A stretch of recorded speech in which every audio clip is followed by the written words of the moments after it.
Les troubles bipolaires, c'est une maladie qui affecte le cerveau et qui va s'exprimer par des troubles à la fois émotionnels et comportementaux et une alternance d'épisodes, alors dépressifs, mais aussi à l'inverse de la dépression, des moments d'excitation tout à fait anormaux qui peuvent être extrêmes. On parle alors d'une crise maniaque, c'est-à-dire c'est une agitation, on ne dort plus, on parle tout le temps, on tient des propos incohérents, on peut avoir des comportements inadaptés, ou alors des petites phases d'excitation plus modérées qu'on appelle hypomanie. It's tea time, let's go!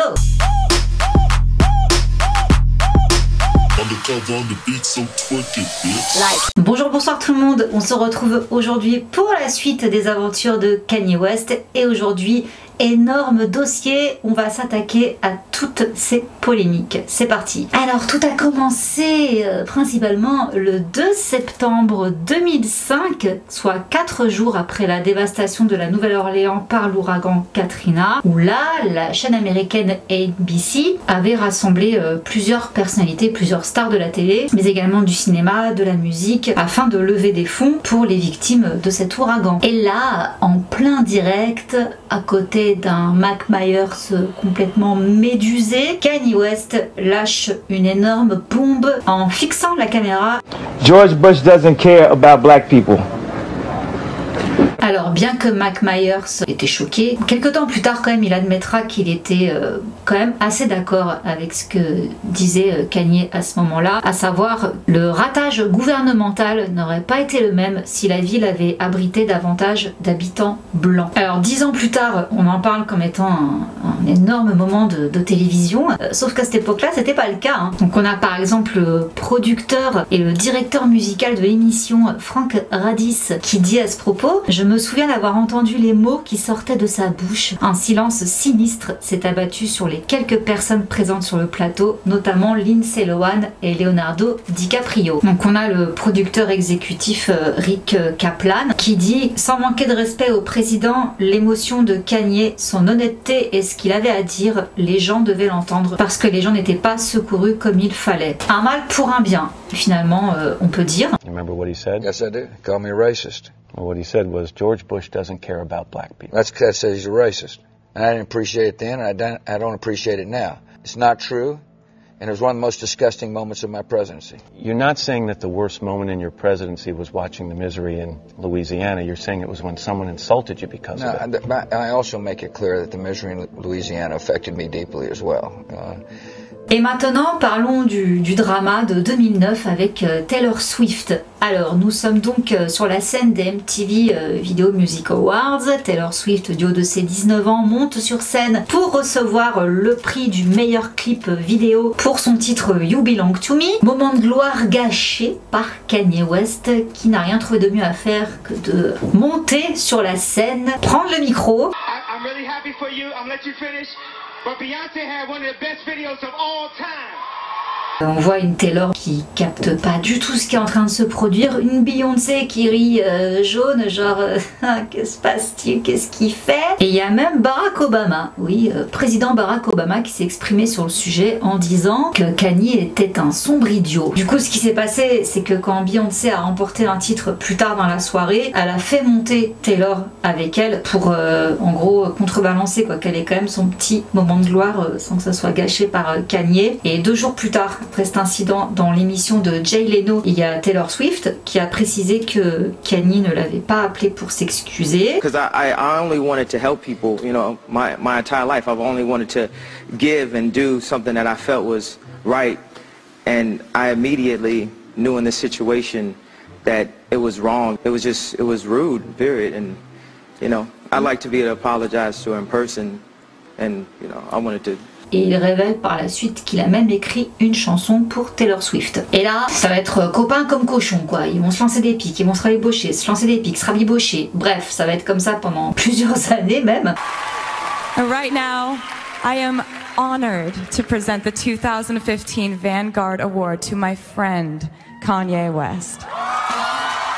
Donc, on sait même plus à force s'ils s'aiment ou s'ils se détestent. À la suite de cet incident, donc des MTV Video Music Awards, Kanye devait partir en tournée avec Lady Gaga. Ça a été annulé. Alors à cette époque-là, tout le monde pensait que c'était à cause de la boulette de Kanye. Il y avait d'autres sources qui disaient qu'en fait ils avaient dû annuler parce que Kanye serait parti en cure de désintoxication pour ses problèmes avec la bibine. Effectivement, certains ont vu qu'il avait tenu une bouteille de bourbon tout le long de la soirée. Et c'est 10 ans plus tard que Lady Gaga reviendra sur cet événement et sur les réelles raisons de l'annulation de cette tournée. Alors là, elle dit rien à voir avec Kanye West et ce qui s'est passé avec Taylor Swift. Non. Elle a annulé parce qu'elle voulait s'occuper d'elle-même. Elle avait des problèmes de santé mentale à ce moment-là. Et en novembre 2016, il dit lors d'un concert que s'il avait été voté à l'élection présidentielle américaine, il aurait choisi Donald Trump. Et c'est là qu'il y a eu donc une série de pétages de plomb. Donc le 21 novembre, toujours 2016, il a été admis à l'hôpital, donc épuisé, avec un comportement incohérent. Tout ça, je vous en ai parlé dans la vidéo sur sa vie.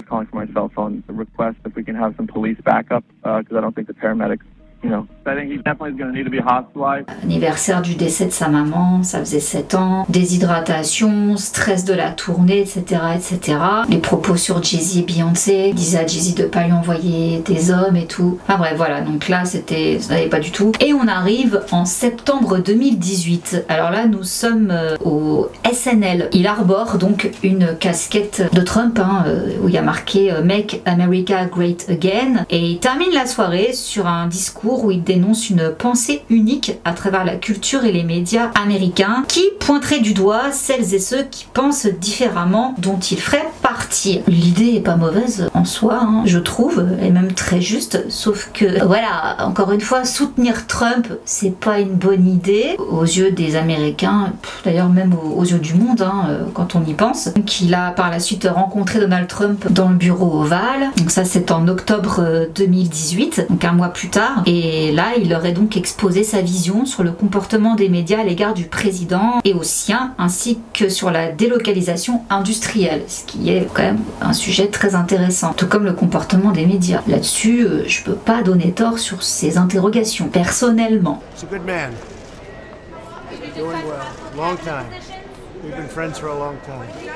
Et donc il y a eu la fameuse interview où il explique en quoi il admire Donald Trump. Mais fallait écouter l'interview en entier. Il dit qu'en fait ce qu'il admire chez Trump, enfin plutôt ce qu'il aime chez Donald Trump, c'est que justement ce type-là, personne ne pariait sur le fait qu'un jour il se retrouve à la présidence, et pourtant il l'a fait. Du coup il établit un parallèle avec sa propre situation, tous les bâtons qu'on lui a mis dans les roues, notamment rappelez-vous comme je vous l'expliquais sur le fait qu'il ne serait pas rappeur quoi. Non, tu composes, tu rapperas pas, enfin c'est pas ton truc tu vois. Donc bref, à chaque fois qu'il voulait faire un truc, il a rencontré des obstacles, finalement il y est arrivé, il a géré, il a excellé. Donc voilà, il dit que là-dessus lui et Trump ils sont pareils, et c'est ça justement qu'il aime bien. Donc il aime, comme il dit, la capacité à faire ce que personne ne pensait qu'on pouvait faire, à faire l'impossible. Il a été aussi interviewé sur TMZ, où là encore une fois les médias se sont enflammé sur une phrase. Donc je vous invite vraiment à regarder. Si je peux vous mettre l'extrait, je vous le mets. Mais en gros, c'était quoi le contexte de l'interview? Le type lui a demandé pourquoi il s'était pris en photo quelques jours auparavant avec la casquette Make America Great Again, qui est donc le symbole de la présidence de Trump. Donc il s'est lancé dans une tirade, il a essayé de s'expliquer et tout. I felt a freedom in, first of all, just doing something that everybody tells you not to do. I want to make America great in my own way. When you hear about slavery for 400 years, that sounds like a choice. Like, you was there for 400 years and it's all of y'all? You know, like, it's like we're mentally in prison. I like the word prison because slavery goes too direct to the idea of blacks. It's like, so prison is something that unites us as one race, blacks and whites being one race, you know. Can I go back to something you just said, because I don't want to let it pass. You said that slavery was around for 400 years. At a point it becomes a choice. Yeah, right now we're choosing to be enslaved. It's the mob. The mob tries to tell you what to think. I don't have extremely strong political opinions. Voilà l'état d'esprit de Kanye. Il va clarifier tout ça, il va revenir sur ses propos plus tard en disant: tout d'abord, je ne sais pas si je me suis excusé de manière assez claire pour ce que les gens ont ressenti à la suite de mon commentaire sur l'esclavage. Alors je veux profiter de ce moment pour dire que je suis désolée de vous avoir blessé. Je suis vraiment désolée pour ceux qui se sont sentis déçus à ce moment-là. Je suis désolée pour l'impact de ma casquette Make America Great Again et le commentaire sur l'esclavage, que des gens se soient sentis lâchés, et j'apprécie d'avoir pu vous expliquer la façon dont je pensais, ce que je traversais et ce qui m'a amené à ça. I even had people that was with me at TMZ that could have stopped it. They could have stopped it. They could have said like, yo, this is going too far. That's just allowing, you know, these things to happen. Hey, everyone listen to this, please. 2 days before I was in the hospital, I was on opioids. I had plastic surgery because I was trying to look good for y'all. I didn't want y'all to call me fat, so I got liposuction, right? And they gave me opioids. So I believe that the you know, the downfall of Kanye West is directly related to Don C not being around. Wow. Don is actually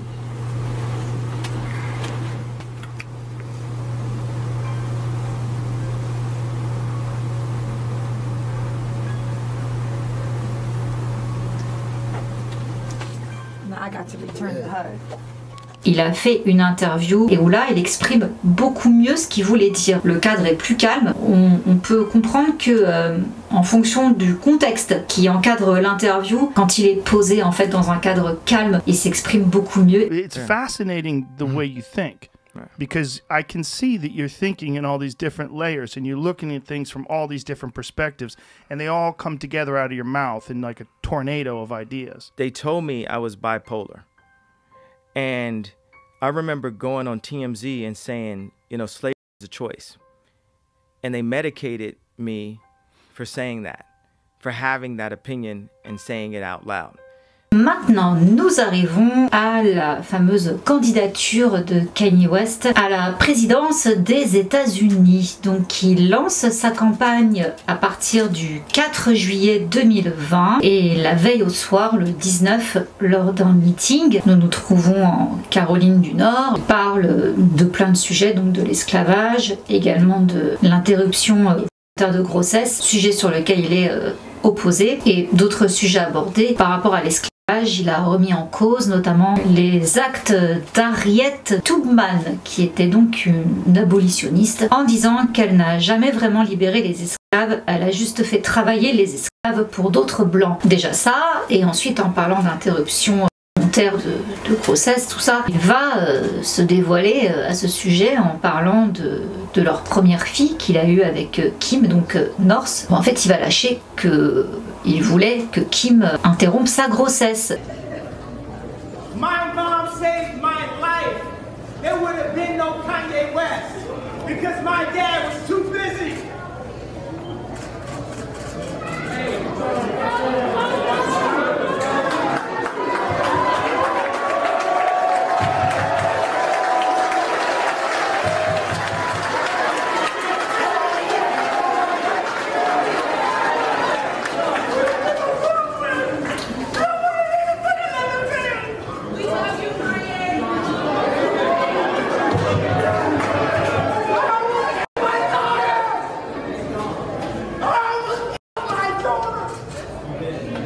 Donc c'était une apparition assez remarquée et inoubliable. Et là, en septembre 2020, il revient sur donc certains personnages qui ont été cancel.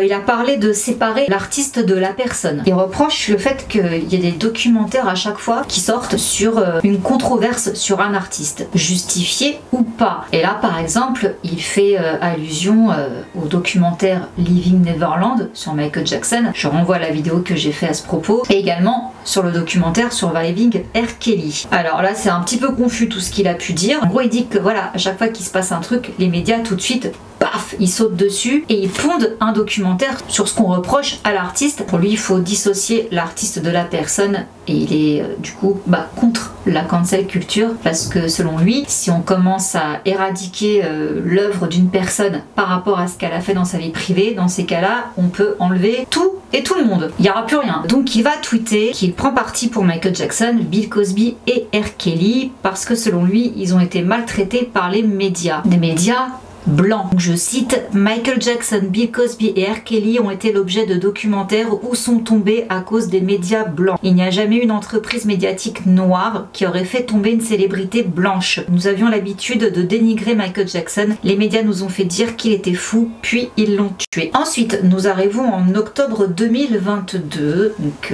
voilà.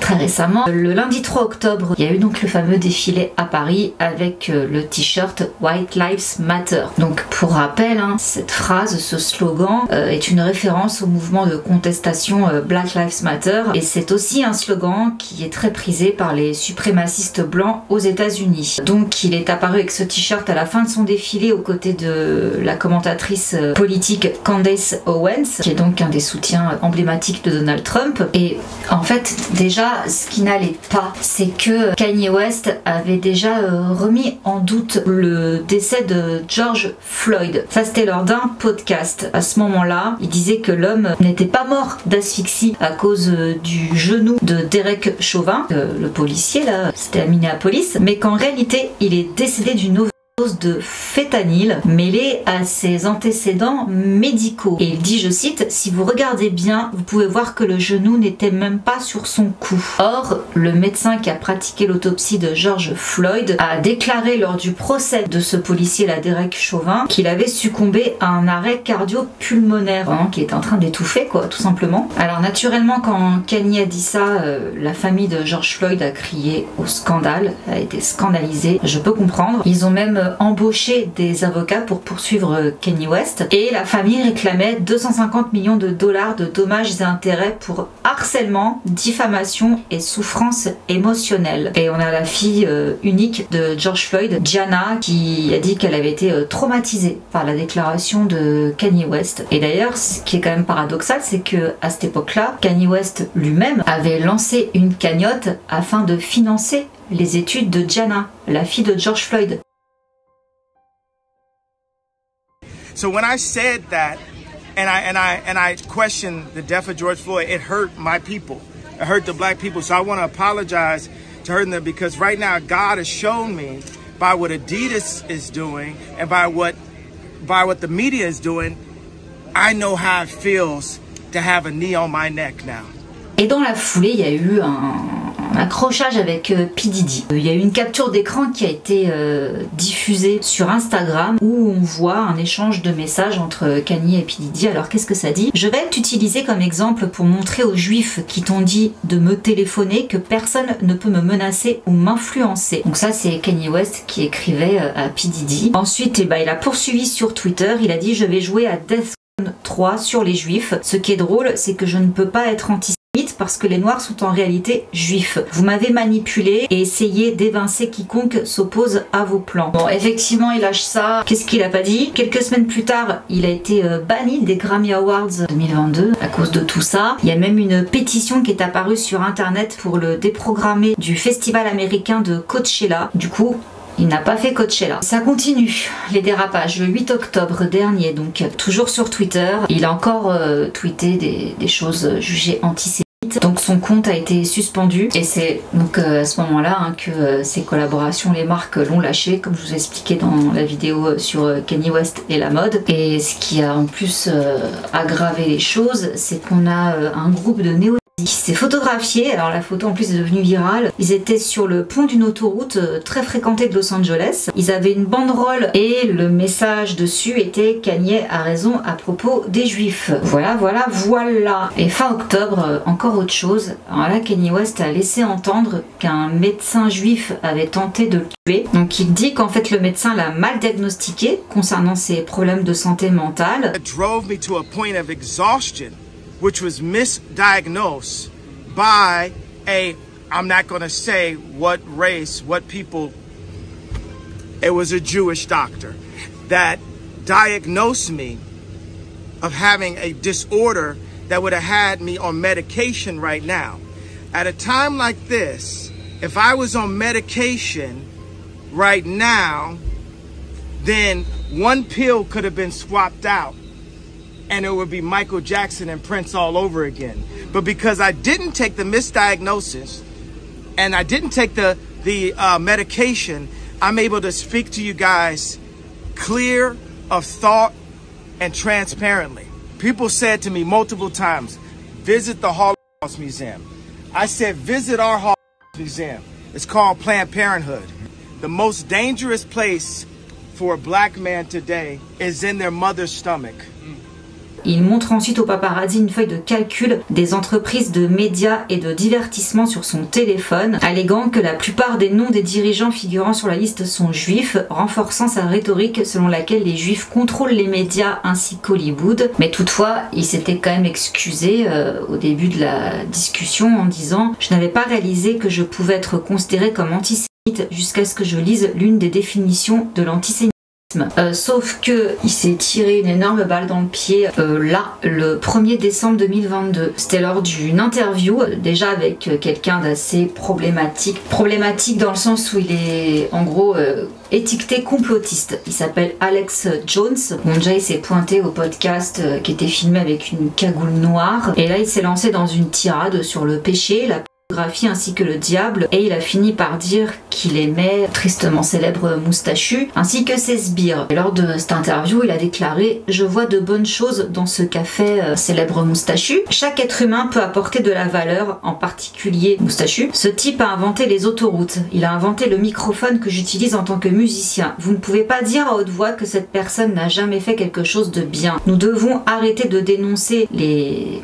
sbires de ce moustachu tout le temps. Je n'aime pas le mot mal à côté de ces sbires. J'ose même pas prononcer le mot qui commence par N et qui finit par Z. Vous-même vous savez, hein, la censure. J'aime les juifs, mais je les aime eux aussi. Les médias juifs avaient donné l'impression que ces gens-là, ainsi que le moustachu, n'avaient rien offert de valeur au monde. Et là, donc, ça a été l'apocalypse. Alors, par exemple, il y avait la maison mère de Parler qui a annoncé qu'elle renonçait à se faire racheter par Kanye. Donc, c'est un réseau social, hein, le réseau Parler, qui est très réputé pour la liberté d'expression. Donc Kanye avait fait part de sa volonté de racheter ce réseau social, sauf qu'après ses derniers propos, ils ont refusé. Et suite à ça, il a posté une croix qui enlaçait une étoile de David sur Twitter et Elon Musk a fait suspendre son compte en estimant que c'était une incitation à la violence. Voilà, alors.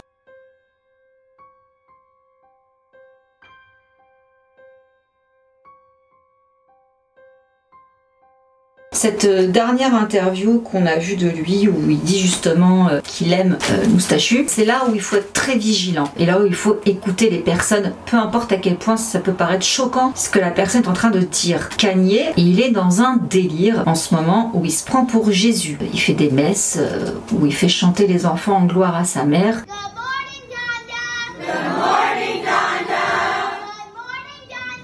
Good morning, Donna. Et il est à fond dans la religion. Quand quelqu'un comme lui dit qu'il aime les juifs, qu'il aime le moustachu, ses sbires, il dit bien qu'en fait il aime tout le monde et que pour lui, dans chaque personne, même la plus mauvaise, il y a forcément quelque chose de bien. Donc il l'aime. Ça reste cohérent dans son discours. Est-ce que ça veut dire qu'il glorifie Monsieur H ? Pas du tout. Il aurait pu prendre une autre référence, clairement. C'était très malvenu.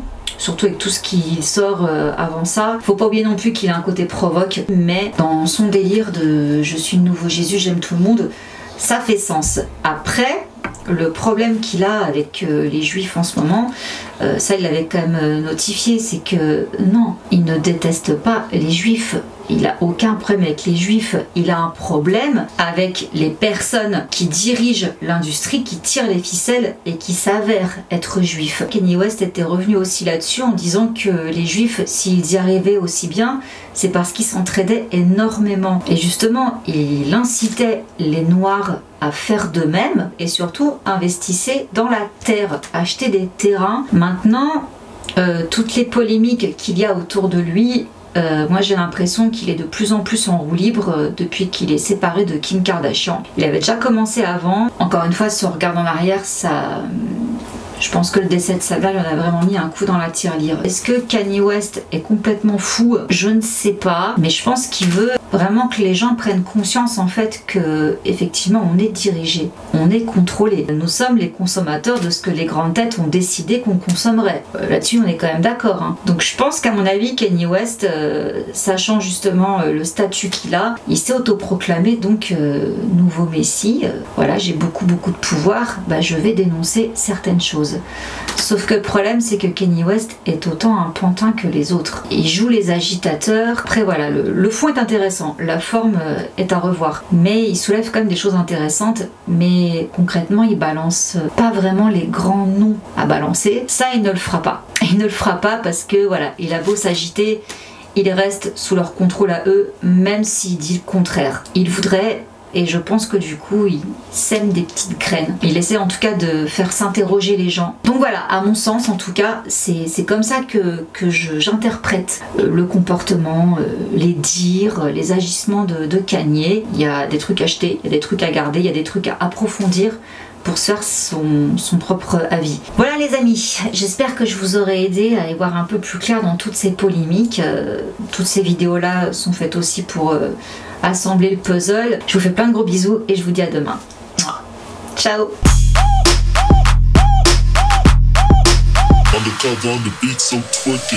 Like.